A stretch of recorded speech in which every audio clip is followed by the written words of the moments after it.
911, what's your emergency?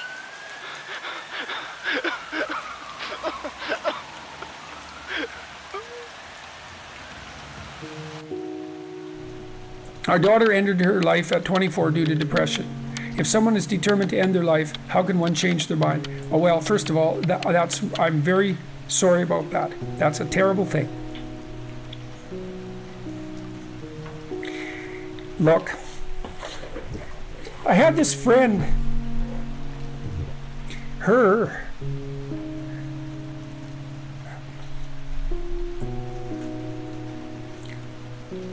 sorry. There's been a lot of depression in our family, so it's a question that cuts close to the bone. Anyways, I had this friend, a friend of my parents, and her granddaughter committed suicide, you know. She was just beating herself up about that. What could have I done? What could have I done differently? This is the problem with suicide. It leaves everybody behind thinking, oh my God, what could have I done? I could have treated the person better. I could have listened. I could have been there. It's like, and she was just beating herself up about this, really feeling that she wasn't a useful person, that she'd failed as a grandmother. She's a really good person, you know. And so I went for a walk with her, and I said, and she's married and she likes her husband and he's a really good guy.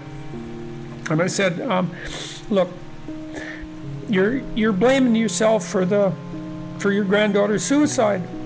It's like, are you blaming your husband? Are you sitting him down and telling him what a useless bastard he was as a grandfather because his granddaughter committed suicide and how he failed completely? She said, no, I'd never do that. So I said, well, don't do it to yourself. You know, depression is a terrible thing. And many, many, many things cause it, and we don't understand. We understand some of them, but lots of them we don't understand at all. You know, sometimes people get depressed because they're really sick. We know that depression can be an inflammatory disease. It might be associated with autoimmune dysfunction. There's lots of reasons that people get depressed, and depressed people can go places that are so dark you just cannot imagine it. And it isn't necessarily the case that you can always rescue someone, you know. But drowning yourself in the aftermath of a suicide is not helpful. So there's a good room for self-forgiveness there, you know. I mean, maybe you did some things you shouldn't have done that were reprehensible and all of that, but you don't want to beat yourself up. Remember the presumption of innocence, right? Innocent until proven guilty. And you have to apply that to yourself. I think there are times when people are so depressed that there isn't anything that anyone can do. You know, and the depressed person thinks, and this is probably the worst part of it, the depressed person thinks, everywhere I look, it's nothing but catastrophe. And I can't see any way out of it. I can't see any path forward whatsoever. And then they think as well, and maybe it's the combination of these two thoughts that really make people suicidal. It's like, it's hopeless. It isn't going to get any better. No matter where I turn, there's no escape. The suffering is unbearable. And I'm absolutely no use whatsoever to anyone. It would be better for everyone if I was just gone, because if I'm not so much of a burden now that it's going to destroy their life, then I'm going to be that much of a burden in the future. And so it's hard to imagine what that's like for people, but it's dreadful.